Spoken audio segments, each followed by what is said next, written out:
students, welcome back to Legal Edge After College. So since we are discussing previous year questions of 2021 CLAT PG का, so आज के इस video में हम corporate laws से related जितने excerpts आए थे, total there were 3 excerpts in 2021 paper. So all those 3 excerpts which were based on Contract Act and Companies Act, ये सारे हम आज के वीडियोस में डिस्कस करेंगे along with the questions that were there in CLAT PG paper. So let's start with the video. So let's see the first passage for corporate laws. So first passage आया था Contract Act से and 2021 के बहुत famous case से ये एक्सर्प लिया गया था. 2021 के केस पाडिया टिम्बर से ये एक्सर्प लिया गया था. And in this case the main contention was section 7 of Indian contract act. तो सेक्शन 7 बात करता है कि एक्सेप्टेंस, जब प्रपोजर के ऑफर को एक्सेप्ट किया जा रहा है तो acceptor should give absolute and unqualified acceptance. अगर कोई कंडीशन इंपोज की जाती है एक्सेप्टेंस के टाइम पे तो it amounts as conditional acceptance and it is not valid जब तक वो कंडीशन एक्सेप्ट नहीं कर लेता है proposer. So let's see the first question. The first question that came here was based on the given excerpt which of the following judgment is related to acceptance of conditional offer. So यहाँ पर ये पूछ रहा है कि इनमें से current एक्सर्प जिस जजमेंट में से लिया गया है उसमें से कौन सा जजमेंट, इन 4 ऑप्शन में से कौन सा judgement relates to acceptance of a conditional offer. So first case is state of Punjab versus Davinder Singh. So in this case court ने कंसिडर किया था दैट बेनिफिट मिलना चाहिए कि नहीं अमंग एससीज में who are the most backward classes. So most backward classes जो SCs में होते हैं उनको हमें preferential treatment देना चाहिए कि नहीं. So 5 judges bench ने unanimously यहाँ पर ये decide किया था कि benefit of reservation should exceed और वहां तक जाना चाहिए among most backward classes in SCs. So तभी reservation का जो main purpose है वो fulfill होगा to uplift the backward classes. And ये केस को रेफर कर दिया था to decide on the question to a larger bench of 7 और मोर जजेस.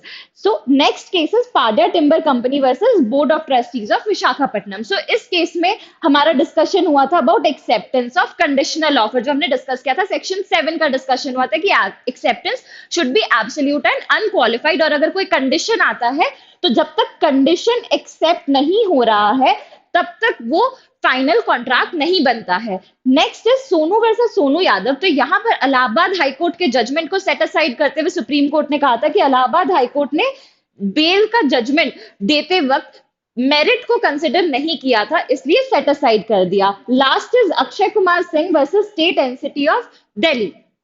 The review petition file by the convict of Nirbhaya case. तो यहाँ पर रिव्यू पिटिशन फाइल किया गया था. कॉन्विक्ट जो निर्भया केस के कॉन्विक्ट थे उन्होंने रिव्यू पिटिशन फाइल किया था over the judgement. So court ने उसे रिजेक्ट कर दिया. So correct answer here is Padia timber versus board of trustee जहां पर conditional acceptance acceptance of conditional offer की बात की गई थी.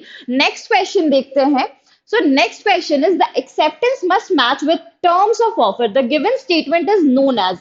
तो यहाँ पर पूछ रहा है कि डॉक्ट्राइन कौन सा लगता है over the acceptance must match with the terms of offer. जो हमने डिस्कस किया था कि acceptance as it is, अगर हम acceptance दे रहे हैं तो वो unqualified and एब्सोल्यूट होना चाहिए. हमें कोई भी terms and condition extra add नहीं करने. जो हमें ऑफर किया गया उसको एज इट इज हमें एक्सेप्ट करना है. Then it amounts to an acceptance under section 7. So यहाँ पर कौन सा डॉक्ट्राइन इस पॉइंट को रिफ्लेक्ट करता है. सो अगर हम प्रोमिसरी एस्टॉपल की बात करें तो प्रोमिसरी एस्टॉपल सेज कि if you have made a promise and the other person has acted on that promise, so you cannot go back on your word. Promissory estoppel prevents the person from going back on the word. Privity of contract बात करता है कि contract is binding between the parties to contract and third person enforce भी नहीं कर सकता है contract को और सू भी नहीं कर सकता है. सो this is privity of contract. Mirror rule की अगर हम बात करें तो मिरर रूल रिफ्लेक्ट करता है इस स्टेटमेंट को कि ऑफर जिस तरह से मेक किया गया, आपको जिस तरह से ऑफर दिया गया है आप उसको एज इट इज एक्सेप्ट कर रहे हो. You are accepting the offer as it is, कोई भी मॉडिफिकेशन के बिना. So this is what mirror rule is. And lastly postal rule बात करता है जहां पे एक्सेप्टेंस दिया जा रहा है वाया पोस्ट. तो जहां पर एक्सेप्टेंस जिस प्लेस पर एंड टाइम पर दिया जा रहा है, एक्सेप्टेंस जहां पोस्ट किया जा रहा है वहां पर ही contract is assume to be formed. वहां पर ही we assume that contract is form. तो यहाँ पर करेक्ट आंसर होगा मिरर रूल। अब इस तरह के ये कंसेप्ट बेस्ड क्वेश्चंस को आप कैसे सॉल्व करेंगे? अगर हम इसे सॉल्व कर सकते हैं अगर हमें पता है प्रॉमिसरी एस्टॉपल हम सबने अपने कॉन्ट्रैक्ट एक्ट में बहुत बार पढ़ा है, privity of contract is again a very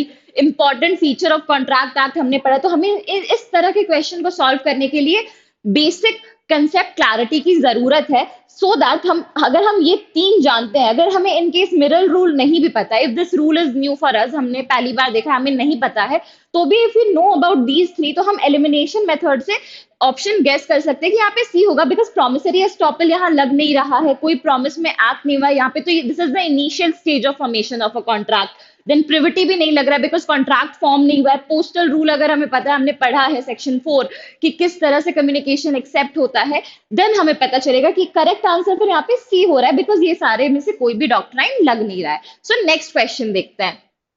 तो next question was in which of the following judgment relates to postal rule and contract act? तो यहाँ पर इन चारों ऑप्शंस में से कौन सा जजमेंट पोस्टल रूल से रिलेट करता है? पोस्टल रूल हमने प्रीवियस क्वेश्चन में डिस्कस किया, जहां पर एक्सेप्टेंस की बात की जाती है वाया पोस्ट। अगर पोस्ट के थ्रू एक्सेप्टेंस हो रहा है तो जिस जगह पे एक्सेप्टेंस को पोस्ट किया गया है जिस टाइम पर, वहां पर कॉन्ट्रैक्ट कंक्लूड होता है। सो यहाँ पर अगर हम central inland water transport versus Brojonath Ganguly, again this is a landmark case of article 12, और यहाँ पर ये कहा गया था कि government companies instrumentality of state है, इसलिए that they will fall within the definition of state under article 12। Kanchan Udyog limited versus United spirits, यहाँ पर ये डिस्कस किया गया था कि हमें कैजुअल लिंक स्टैब्लिश करनी है between breach and anticipated loss, इन दोनों के बीच में हमें कैजुअल लिंक स्टैब्लिश करना है in order to claim compensation.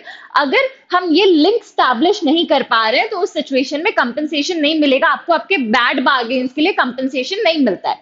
Next is energy watchdog versus central electricity regulatory case. तो यहाँ पर हुआ था कि अगर कॉन्ट्रैक्ट में टर्म्स एंड कंडीशंस मेंशन्ड है डिस्चार्ज के या डिसोल्यूशन के, तो contract will get discharge as per the terms and conditions mentioned in the contract, उसी के अकॉर्डिंग कॉन्ट्रैक्ट डिस्चार्ज या डिसॉल्व होगा। So this was held in energy watchdog case. Last is Bhagwan Das Govardhan Das Kedia versus Girdhari Lal Purushottam Das. Again it is a very landmark case. यहाँ पर telephonic वे से जब acceptance मिलता है तो उसके जुरिस्डिक्शन के बारे में फाइनल डिसीजन दिया था कोर्ट ने, और कहा था कि पोस्टल रूल में जहां पर एक्सेप्टेंस पोस्ट होता है वहां कॉन्ट्रैक्ट कंक्लूड होता है, बट टेलीफोन में जहां पर ऑफरर ने सुना, इंस्टेंटली सुना, जहां पर ऑफरर ने एक्सेप्टेंस सुना, उस प्लेस का जुरिस्डिक्शन होता है, that place is having the jurisdiction, जहां वहां पे कॉन्ट्रैक्ट कंक्लूड होता है, जहां पर offeror heard in instantaneous communication like telephone, which is not there in postal rule. Postal rule में जहां पर हमने acceptance दिया है, जहां पर पोस्ट किया है जिस टाइम एंड प्लेस पर, वहां कॉन्ट्रैक्ट कंक्लूड होता है, बट टेलीफोनिक में जहां पर ऑफरर ने सुना है वहां कंक्लूड होता है। So in this case it was discussed and jurisdiction के बारे में फाइनल जजमेंट दिया गया था। Let's see the next question. So next question is based on the given excerpt which of the following is correct. तो given excerpt के basis में कौन सा करेक्ट है? गिवन एक्सर्प्ट में डिस्कशन हो रहा है सेक्शन 7 पर, that is absolute and unqualified acceptance.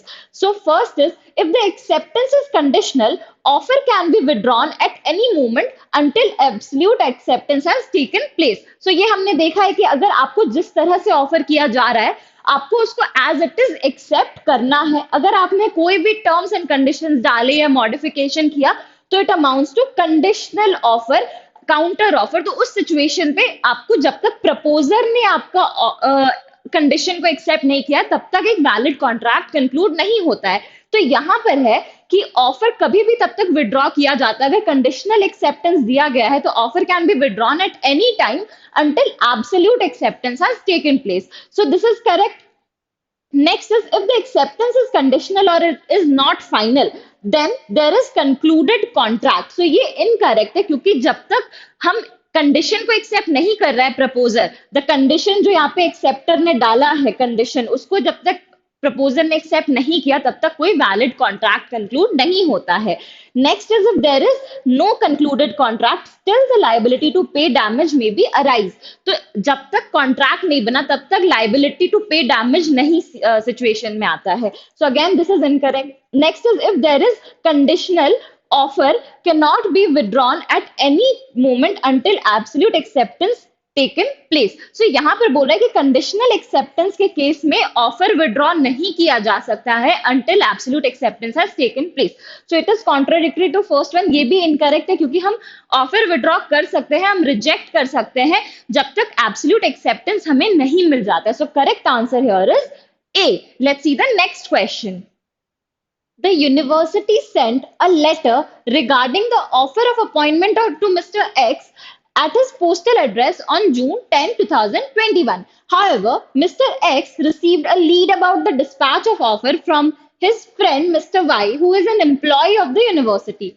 Upon knowing about the offer, Mr. X sent his acceptance through email at the official email of university. Later, due to restrictions guidelines issued by the appropriate authority during COVID-19 pandemic, Mr. X failed to receive the letter sent by the university, whereas it was specifically mentioned that the communication of acceptance was to be sent in writing through postal service at the official address of university and no other mode of communication would be accepted. So based on the given fact, which of the following is correct? तो अगर हम facts को समझे तो facts में यहाँ पे क्या हुआ था, मिस्टर एक्स ने अप्लाई किया था जॉब के लिए, मिस्टर एक्स को जॉब ऑफर हो गई थी, बट जो लेटर पोस्ट हुआ था वो लेटर कभी मिस्टर एक्स तक नहीं पहुंचा क्योंकि कोविड का रिस्ट्रिक्शन लग गया था, इस वजह से लेटर नहीं पहुंचा. बट मिस्टर एक्स का एक जो फ्रेंड था वहां पर यूनिवर्सिटी में, उसने अनऑफिशियली कन्वे किया कि आपको ऑफर हो रहा है. सो मिस्टर एक्स ने before mister X has actually received the offer letter, उन्होंने अपना कंफर्मेशन भेज दिया वाया ईमेल, कंफर्मेशन अपना सेंड कर दिया via email. But offer letter में स्पेसिफिकली मेंशन था कि मोड आपका क्या होगा, मोड होगा पोस्ट, आपको वाया पोस्ट ही कम्युनिकेशन भेजना है. तो यहाँ पर कौन सा करेक्ट ऑप्शन है? तो हमें एक बहुत इंपॉर्टेंट चीज याद रखनी है.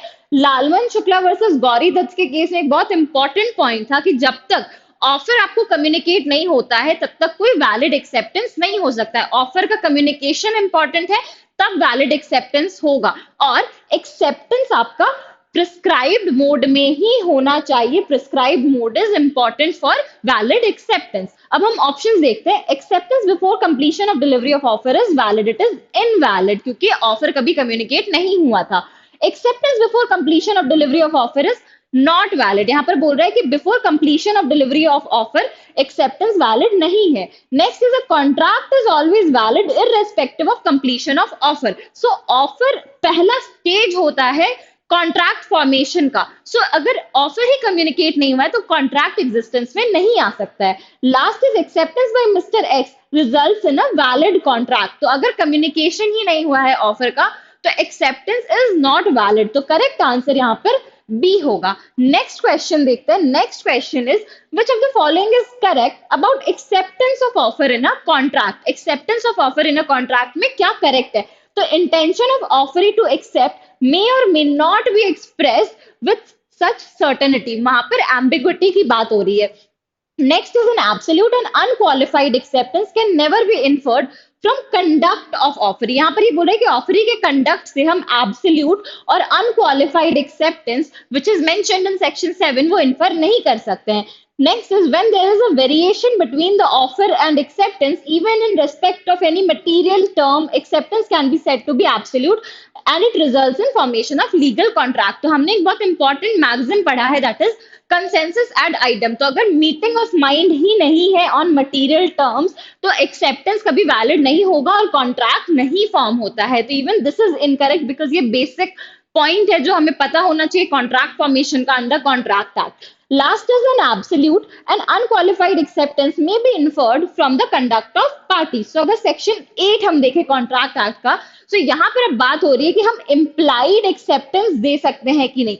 So implied acceptance भी दिया जा सकता है through conduct. आप जिस तरह से terms के according if you are acting, तो you are giving an implied acceptance. So absolute and unqualified acceptance हम conduct से भी पता कर सकते हैं. तो correct answer is D.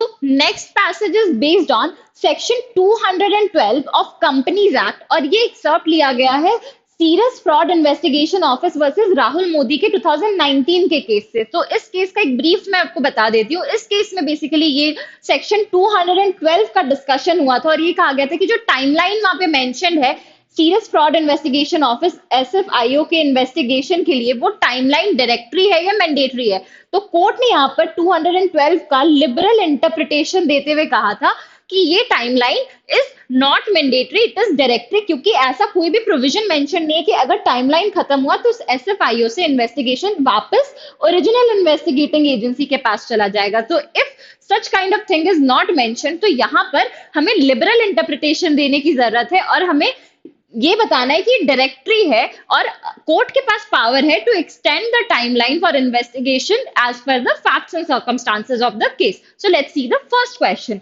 So first question यहाँ पर है, as per the provision of section 211 clause 3 of the Companies Act, director of SFIO shall be an officer not below the rank of joint secretary to the government of India, having knowledge and experience in dealing with matters relating to corporate affairs।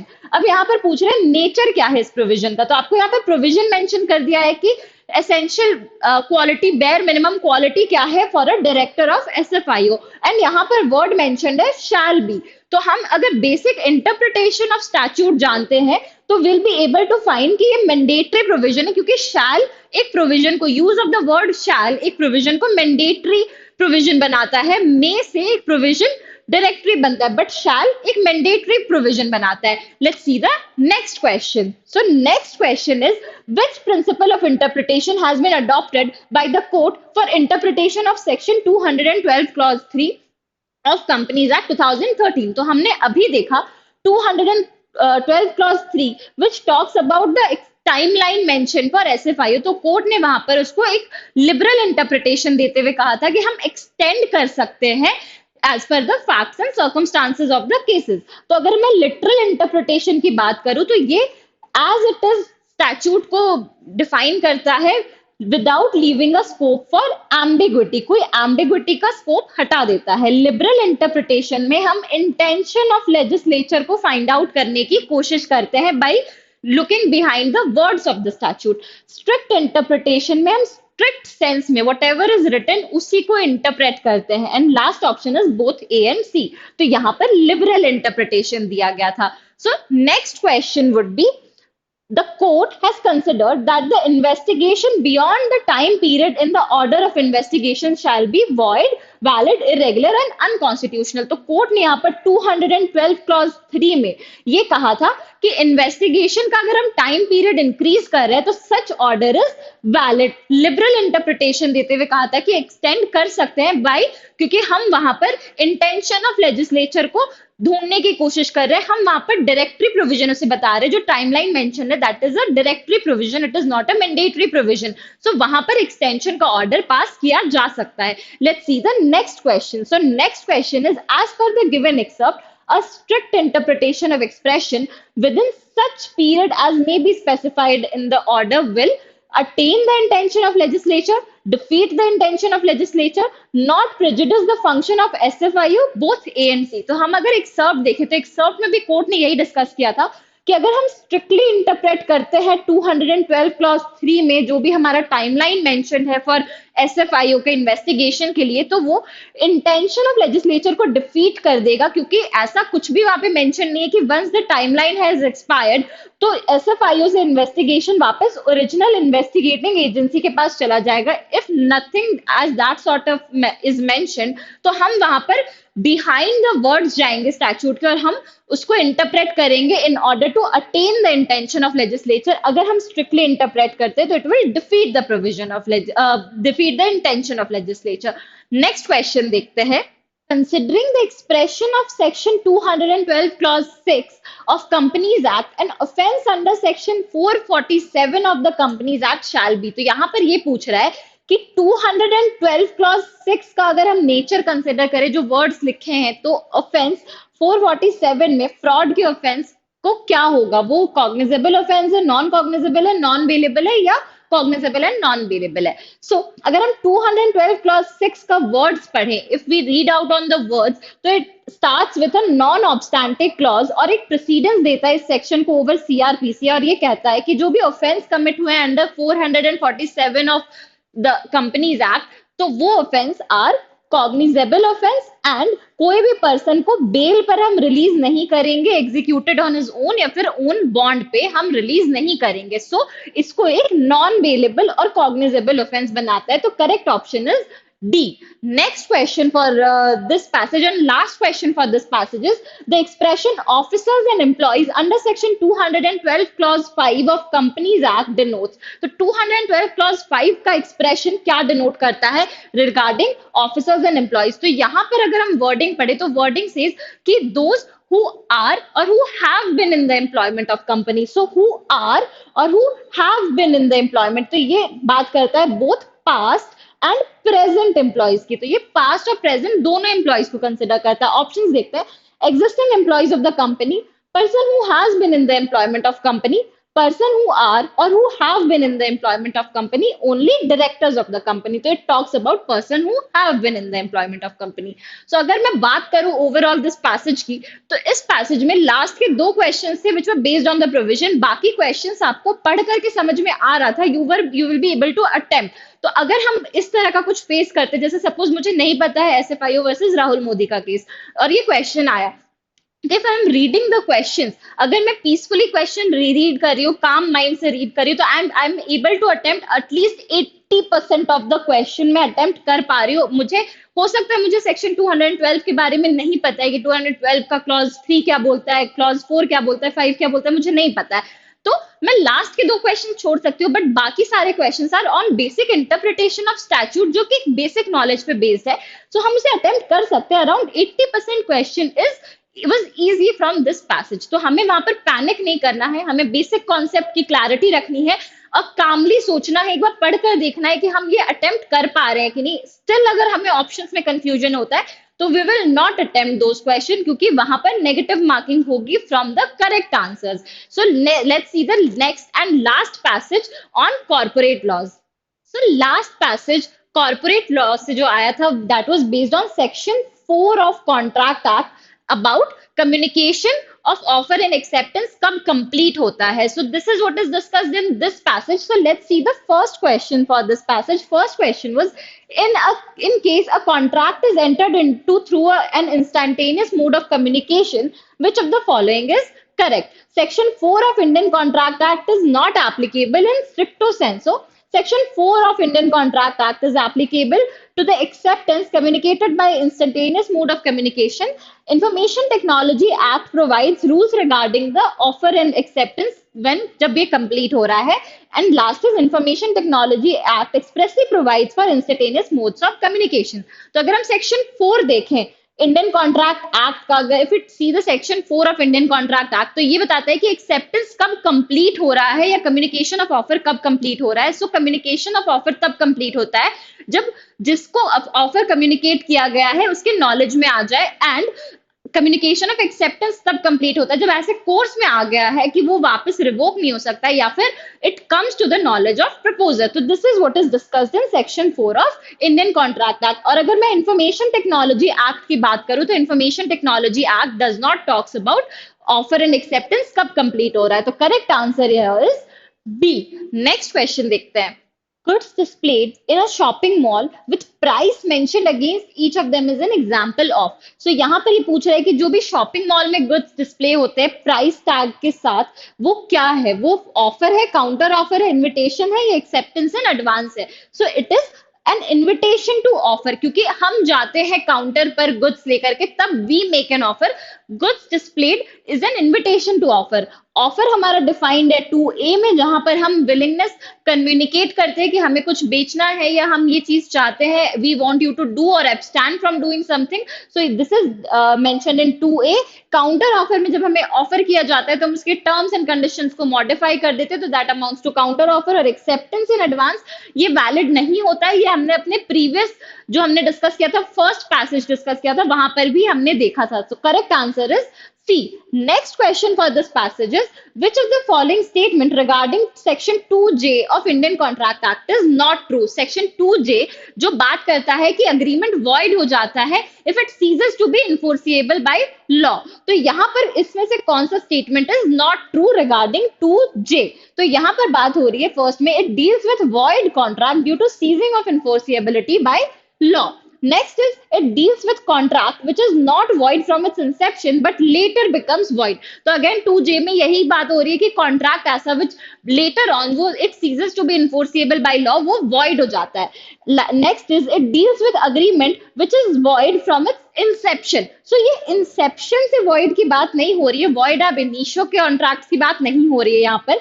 Next is it deals with the contract which becomes void from the time of ceasing of enforceability by law. मतलब कि जब enforceability by law जब it is no more enforceable by law then it becomes void. So यहाँ पर C हमारा correct answer होगा क्योंकि ये void ab initio का बात कर रहा है एंड 2J में void ab initio की बात नहीं हो रही है.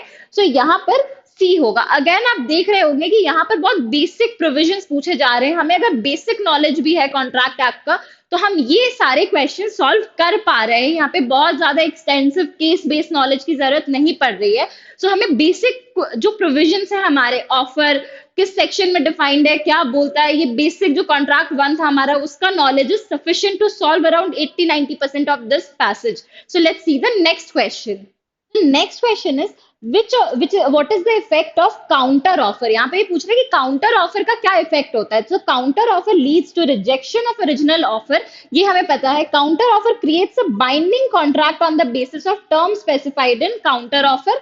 Counter offer creates a binding obligation on the basis of terms of original offer, and last is counter offer shall be binding on original proposal in the same way as it is made by him only. So हमने section 7 का discussion किया था अपने first passage के discussion में, जहां पर ये था कि जो भी ऑफर होता है हमें ऑफर को एज इट इज एक्सेप्ट करना है, हमें एब्सोल्यूट एंड अनक्वालिफाइड एक्सेप्टेंस देना है, तभी वो वैलिड एक्सेप्टेंस है. Otherwise it leads to rejection of original offer. तो करेक्ट आंसर यहाँ पर ए होगा. नेक्स्ट क्वेश्चन देखते हैं. So next question is in order to constitute a valid acceptance of an offer, it must be unqualified, conditional, absolute, both A and C. Again, section 7 का यहाँ पर आ रहा है rule. It should be absolute and unqualified. It should be unqualified and absolute. तो correct answer हमारा यहाँ पर D होगा क्योंकि इसमें both A and C mentioned है. So section 7 अगर हम देखते हैं तो again it is absolute and unqualified.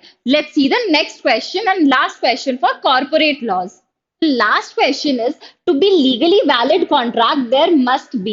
So एक valid contract का क्या essentials होता है ये पूछ रहा है यहाँ पे. तो अगर सेक्शन 10 देखे इंडियन कॉन्ट्रैक्ट एक्ट की, तो सेक्शन 10 बताता है कि क्या क्या चीजें होनी चाहिए to constitute a legally valid contract. So it is offer and acceptance होना चाहिए, लॉफुल कंसिडरेशन होना चाहिए, lawful object होना चाहिए, object should be lawful, then free consent of the parties should be there, parties should consent to terms and conditions freely, competent parties होने चाहिए उस contract के, both the parties should be competent to contract, and intention होना चाहिए legal relation create करने का.